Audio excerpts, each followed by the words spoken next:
Hello and welcome to another big UC news show. My name's David Dungay. Today I'm joined by another lovely collection of industry experts.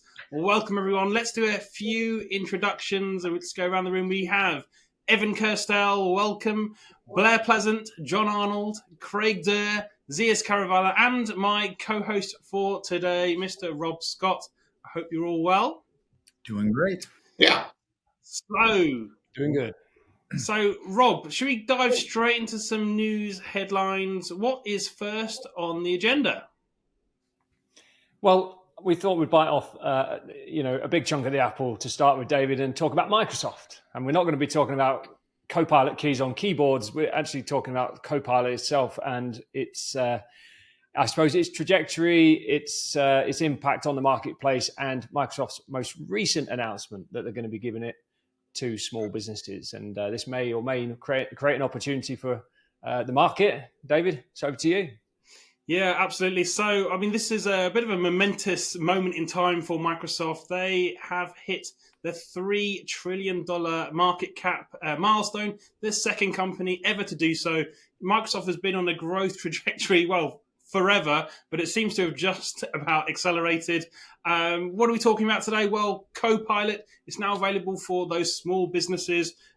Originally, it was made available for businesses of sort of around 300 and up, but now those businesses on Business Premium and Business Standard tiers can take advantage of Copilot. It's about $30 a seat extra, which if you want a $12.50 kind of license is a big uplift. But, you know, if you're a one-man band and you need that kind of AI boost, if you like, it's pretty good value, I think. So what's interesting is there's two methods for those small businesses to take on Copilot. That is either direct through Microsoft or through the MSP community. So that's quite an interesting little play there. You know, what is that opportunity for the channel to really add value around Copilot? I mean, is there an opportunity? But I want to start with the pricing question first. Let's go to Blair first of all. Microsoft they're charging for this, but we're seeing WebEx and Zoom, who came out just slightly after Microsoft, give their AI offering away for free, which is normally Microsoft's trick, right? Give it away for free, get all those users on board, and grab that market share. So, Blair, what are your thoughts on the pricing and that channel opportunity? Yeah, I think the problem is nobody really knows what customers are willing to pay. No one knows how to price this.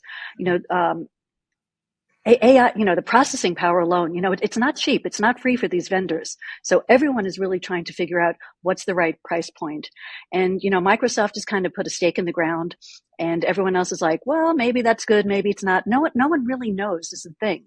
So I think, going forward after more people try it, see the value, then consumers and enterprise users are going to kind of figure out, what the value really is. And then I think vendors are going to have a better idea. They also don't know what it's costing. The vendors don't know what it's going to be costing them. So they don't know what the right price point is. So I think Microsoft just, put a stake in the ground. They said, okay, $30 a month per user. That sounds about right for enterprise users. And then everyone complained, well, that's only for enterprise users. What about smaller businesses? You don't have anything available for that. So then Microsoft said, okay, we're dropping the 300 license minimum and we'll make it available for, our Microsoft 365 users and our SMB users. So, okay, let's say $20 a month. Again, no one really knows. Are people willing to pay for this? Is that the right price? But I think for now, certainly the $20 a month for consumers and for small businesses is pretty good. And $30 a month for, enterprise users is a really good price when you look at the value, when you talk to people who are using it and all the time savings they've gotten and how much it's assisted them. So I think at this point, the pricing seems reasonable. Of course, we like, Cisco and Zoom's pricing a lot better because that's free, but I don't think that's sustainable for the companies. For us as users, it's great, but I don't think for the vendors, they're going to be able to continue to offer it for free. So they'll probably have some sort of tiered thing, like the Zoom typical model. You'll get some things for free. And then if you want, other stuff, then you need to pay. So again, this is all new territory. So I think everyone is just trying to figure it out. And we're going to see lots of changes in the pricing in the next year. And Dave, your point on the playbook of Microsoft, though, was accurate. We left a piece out. Their strategy is give it away for free until you get monopoly like share. and then nickel and dime or shilling and pence you to death, right? And so, while $20 is more than nickel and diming, it is an add-on. I actually, like you, Blair, I don't think I have a problem with the price if it actually saves you the time it does. Right. If you talk to a business user and it saves you an hour a week, you'd pay $20 for that. And your point on the channel is appropriate too, because I do think the worst thing that could happen to Microsoft is people download it and they can't use it and they can't figure it out. And that's the role of the channel, is their customer success people really need to make sure that as customers turn it on, they actually understand how to use it properly and are getting full value for it. And if they are, I don't think they'll really mind paying the price. If they're not, then they're going to look at that as a stupid add-on fee that they're going to cancel because it didn't do what they thought it would do, right? So that's the role of the channel, is to set those expectations and help them meet it. And I do think that vendors, though, do need to offer it for free, though, Blair. I just think when you're working from behind and you're looking for a way to kind of disrupt Microsoft, you can do that with features or price, right? It's kind of hard to out-feature teams in Microsoft in the area of AI, so that leaves price. Yeah. But I think as far as Microsoft's pricing for the consumers, I think, or for small businesses, I think originally they thought that was going to take a lot more professional services and assistance from channels to really help get started. And based on the early adopter program that they did, they realized, hey, people can set this up on their own. They don't need all this additional help, so we don't have to charge too much more for it. Yeah, I think this is as much to what Zias was mentioning, about the channel as the end buyer, because they are not making as much money with teams as they want to be or should be. And a lot of them are being forced to go with teams when they're trying to sell other cloud platforms because that's what their customers want. And they're getting boxed into some of these situations where, if they have to sell voice, for example, it's not that easy for them to do and they can't make money. It's like selling low end hardware. They get it, it's guaranteed money, and that motivates them to support teams, or instead of, pushing those teams users away and going to a Ring or Vonage, whatever, where they can make more money. So you got to keep those guys motivated. I'll add on to that. I think what they solved was they were creating a complex web of a licensing model. And if you look like where Teams Premium was, for example, and then the chat, the Copilot, there was feature overlap, actually. Meeting summaries was this one that which one do I need to have? So I have this AI-driven meeting summaries. So from the point of view of clarifying what I can buy or when I need to buy it, helps a lot. Now, there's still Teams Premium versus adding on Copilot. So there's still a little bit of licensing complexity there, but they did make strides in simplifying it, which I think, to your point, John, is going to bring it. It's going to remove some of that friction in channel to get people to buy it on, because everyone's like, AI, I got to get it. What am I going to do? And so a lower price to get that on is nice. And we were talking about pricing. I just did this quick analysis in my head. I'm like, well, people are paying for the premium chat GBT $20 a month service. And for that price point, or $10 more, with the Microsoft value proposition, I'm getting that integrated into my productivity apps as well as, my workflow changes. I'm not going to one application, taking information and pulling it over. So I think the price point meets what the market has shown for other chat-based LLM models. And hopefully they cleared this up. Now, on the flip side, like I said, Zoom, WebEx, they're free, but they're really focused on that UC-oriented workflows and UC-oriented ideas. So we'll see where the guns are ablazing next in this battle between everyone. Yeah, there's one thing for sure: the AI wars are going to be alive and kicking in 2024. That is for sure. Should we move on to our next topic? Rob, what have we got? Next up, we said we'd talk about Vonage, now owned by Ericsson. Vonage has a new CEO. Yes, yeah, this is a fascinating one. We've been keeping an eye on Ericsson and the Vonage acquisition for some time. With acquisitions of this kind of magnitude, there's never really a smooth smooth integration process. But what are we seeing? New CEO Nicholas. Excuse me if I butcher your surname, Nicholas, but Heveldop, I believe.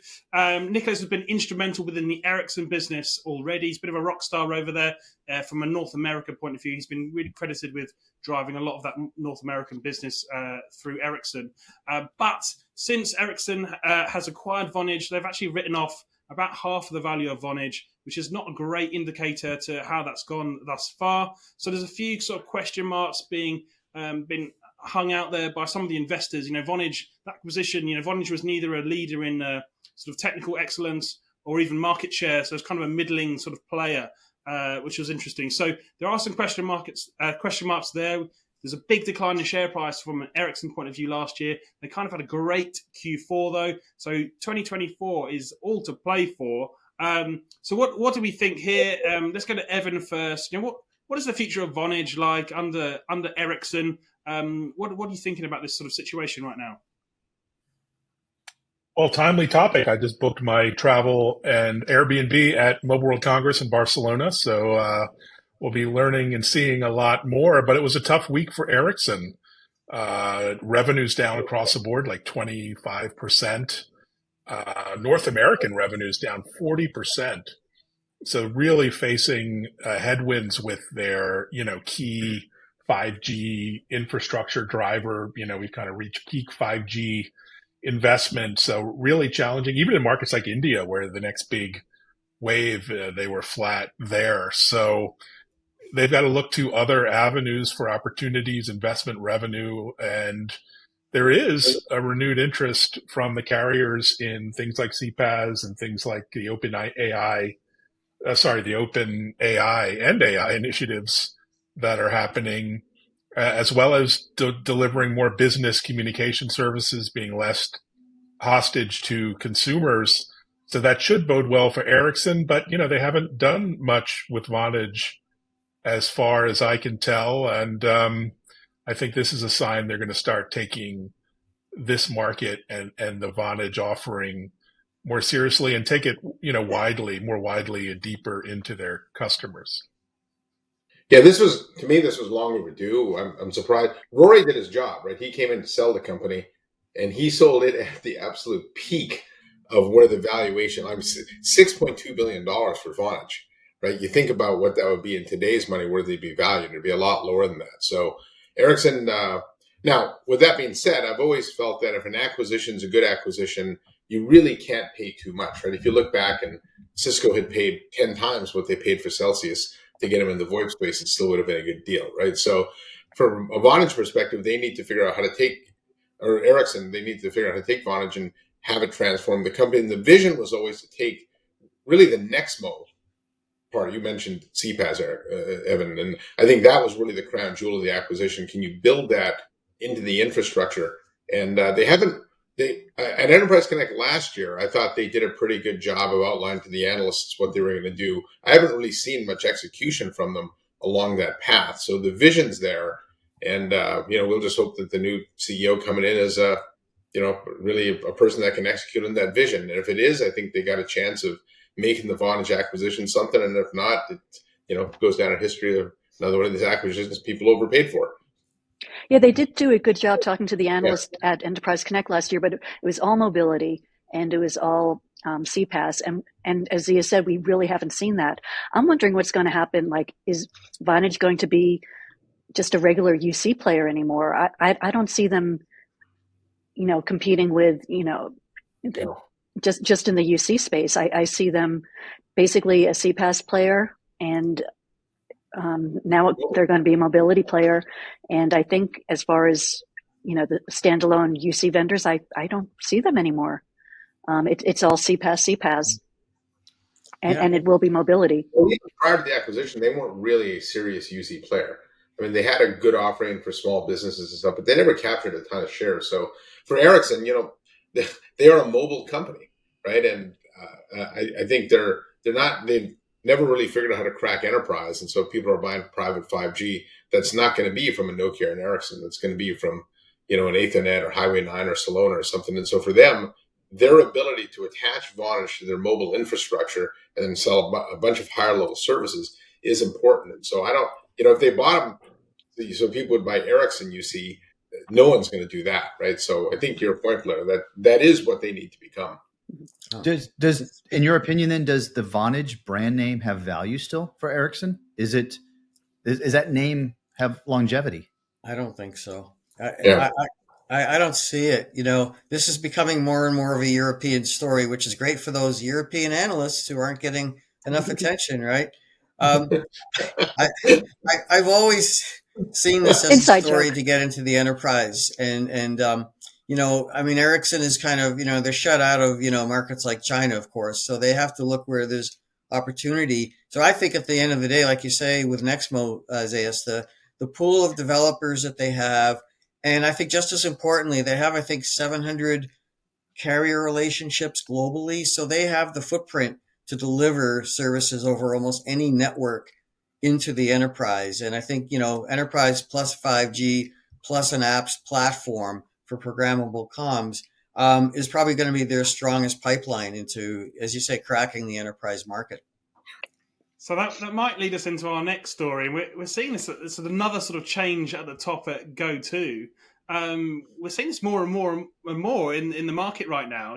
What is driving all this change at the top of these organizations?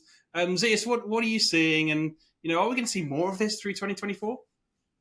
Yeah, in fact, I hope we do, right? The capital markets have spoken, right? A few years ago, they rewarded companies for growth at all costs, right? You saw companies like Zoom and Ring spend over 50% of their SG&A, on or 50% of the revenue, right, on sales and marketing, which was crazy. And so they reported big losses, but they also reported big growth, and then they had these valuations that were ridiculous. Today, that's changed though, and now the street's rewarding profitability, at the expense of growth, and that's a different skill set. So I think for a lot of these CEOs, right, we saw Twilio CEO change. Vlad came back into Ring, 8x8 had a change.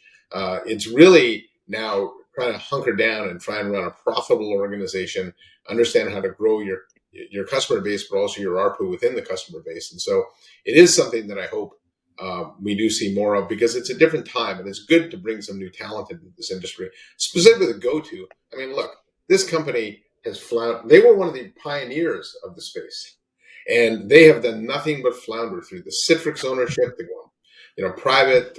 It took them a long time to just add video into really high quality video into their platform. And I look at them as the company that's almost been forgotten about. They're the Novell of the UC industry, or IBM Smart Speed, or whatever you want to call it. But they need to do something drastically different if they want to regain any mojo in an industry that is, let's face it, guys, it's becoming increasingly more competitive, right? There's some really big brands, and then there's a bunch of kind of smaller brands pushing up on those companies. And so for a company like GoTo, I don't know. I don't know what their future is. It shows you that it's just marketing alone can't make it happen. They did a huge rebrand at Enterprise Connect 2 years ago. And it was everywhere, though, and they made a big splash. Everyone's eyeballs were on the new GoTo and the yellow branding. It looked cool, but obviously that's not enough these days, just to market. I even think that they are slowly and subtly pulling back on the Connect, on the UC products, and they're leaning more into those support products, the ones that they're able to put agents on the PCs and things like that, and that's becoming a little bit more. So I think what we'll see maybe in this next 12 months or 24 months is maybe a little bit more public awareness around where their strengths are going to be and where they're going to double down. It's a great opportunity for them to rebrand their focus and their market message. Well, actually, be interested to see how big a presence they have at EC this year, right? Whether they do come back with, yeah. I'm sure it'll be much smaller. I mean, it's just, just getting past Teams is enough. But what we saw from WebEx, I mean, they've done a great job too. And, the top 3 or 4 players they just have such a strong hold on the market. I don't see there being a lot of opportunity for these guys to stay as pure plays. But, Zias, I know we think the same on this stuff. When it's got to be about profit, not growth, you look at what happened at Twilio. I mean, that's about as big of a knockoff as you're going to find in this industry. Yeah. And, when founders get pushed out, to me is like any kind of company that's been engineering and developer driven. It's a risky approach. Look how long it's taken for us to get a handle on Twilio. It's taken me years to figure out, and I still don't really know. And if it's this difficult, it's no wonder, that you can only have that kind of leadership going for so long. It has to be turned around. And, they've moved out of, obviously with Flex and with video, they've really had to focus on where they can make money. And so this turnover at the top, I mean, hey, we haven't even talked about Bill Belichick, guys. I mean, come on. When the head coaches are out and they can't find jobs, this tells you what the industry is like right now. And when you're growing up as tech companies and you haven't really come out of the corporate world, like where Vonage is going now with corporate style leadership, that's what it takes, I think, to get these companies to not just to the next level, but just survive right now. Yeah. I think John's alluded to the fact he's going to fire himself. Yeah. Coaching analogy. The way I heard it explained, which I think plays here, is change is better than no change. If you're sitting there floundering and you can't figure out what to do, instigating change helps out in this space. But on the flip side of this, also, I'd call out one company that has come out of this pandemic challenge and done well. You can look at Zoom. One of their challenges that they've still inked out Wall Street acknowledge earning growth over time. Now they're becoming more and more challenged. And these last couple of quarters have got much smaller in terms of their growth. But I only share that as the flip side to what I think some of these other companies are not doing. They're not appeasing their investor side of their business right now. And that's the challenge. Yeah, Eric's turned over almost his entire management team, though, right? Other than it's true. Yeah. There's a lot of new faces there as well, too. I think Kelly Stuckelberg is the only holdover from the old management team, right? So it's one of the things I haven't seen, to your point, the way you introduce this, which I think is great. We're post-pandemic, business drivers are changing. It's not growth, it's about revenue. I'm racking my brain. I'm trying to think of examples of any executive that stepped down on their own saying, my job was just to get us through end of 2021 into 2022. Now I'm done and passing on. Can you think of any examples of that? Were there people that said they did it for I made this storm. I navigated the ship through the storm and now it's time to move it on. I know it's a talking point for many people, but I don't know how much I believe in it. Yeah. So we touched on Enterprise Connect there. It's probably a good chance to segue into our next topic, and that is around the events in the first half of this year. As we know, a lot of these narratives are spun out of these events that we all go to. Rob, let's go to you. I know you've got lots on your mind from an events perspective. What's coming up? Well, just looking at the UC Today events calendar, which has been updated for at least the first half of the year, as we're still waiting for some dates for the second half events. But lots of in-person, hybrid and online events happening. But there's some big ones that we need to kind of mention, David. And the first one is, by the time this airs, we may or may not be at this event, but ISE, Integrated Systems Europe, 30th of January. Huge event and great for the UC space nowadays. It's like the collab AVs and UC space is all kind of pitched up at ISE nowadays. What do you think? Yeah, absolutely. This is I think I've heard it called the petting zoo for the AV industry, right? It's where people go to pick up products, and we're seeing that UC world and that AV community really collide now in a really meaningful way. So the UC community has really pitched up at ISE and Infocom, which is later on in the year as well, in quite a big way. Craig, I know you're going to be at ISE. You've got lots to say on what's coming up there. What are you seeing? What kind of narratives are you picking up from the show? Well, I'll leverage what you said. You're right. UC becomes so integral to these AV vendors because they want to be in the platforms that a lot of these people are building their devices, their use cases or solutions off of. A lot of people are anchoring themselves on being able to work with Teams or Zoom or WebEx. And you notice those UC players have presence at this. I love ISE. Like you said, it is a petting zoo. It's a lot of fun. But here's a really interesting trend that I've noticed taking place over the last 6 to 8 months. There used to be a day where these events were being leveraged by these companies as launch events for new products. What I'm finding is a pattern, which is really interesting, is maybe they want to avoid the shared spotlight. Maybe there's 60, 70 press releases coming out in one day. But we're seeing people announce their products in a venue, a webinar, a webcast in their own, with the first opportunity to see them at something like ISE. I can think of 2 examples. Barco launched their video bar, the Barco video bar, and they just had an event a couple days ago. And Crestron is also talking about updating its One Beyond camera portfolio. This is just a couple, but there's other people making their announcements. So an interesting patterning I'm seeing is, you're right about petting zoo, but these companies are really trying to manage their own marketing message by honing in on that event first. You know, what it used to be, Enterprise Connect was the time that Teams was announced, and I don't know if you'll see at one of these upcoming events a major platform change or announcements like that necessarily. Yeah, Amazon Connect was announced there as well, right? I think Twilio Flex was as well. But they've changed though. There's so much more budget being thrown into the booth, right? If you remember the old VoiceCon days, the booths weren't anything special. Now they're like huge LED boards. There's lots of demos being done. If you know, I was at CES. I went to the HP Poly, the HyperFlex, or their gaming studio in the Luxor Hotel. I mean, just the display and the demos you can do there. And so perhaps it's less about the announcement and more about, hands-on and showing what you can do.